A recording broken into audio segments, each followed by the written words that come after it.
Magandang buhay, narito naman tayo sa Faith On, Puso at Salamat para sa ating kapulisan. Sa ating mga kapulisan, alam namin ang bigat ng tungkulin dinadala ninyo. Ang madalas na pag-alis sa piling ng pamilya, ang pagharap sa tensyon, at ang tahimik na tapang sa gitna ng gulo.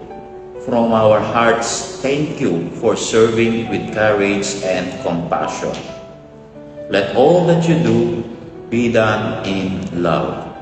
In 1 Corinthians chapter 16, verse 14. In every moment you choose patience over anger, duty over comfort, and service over self. Naroon ang tunay na diwa ng pagmamahal sa bayan.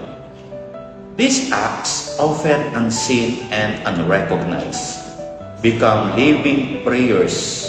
They remind us that love is not merely spoken.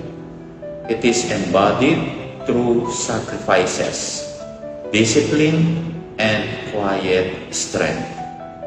Sabi nga po ni Saint Ignatius of Loyola, and I quote, "Where love is lived in action, God is present. At sa bawat takbang ninyo may malasakit, God indeed walks with you." Sa panghuli, sama-sama tayo sa isang maikling panalangin.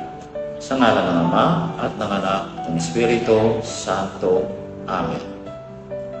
Panginoon, patatagin mo ang aming kapulisan. Ipagkaloob mo ang lakas, karunungan at pusong matatag sa paglilingkod.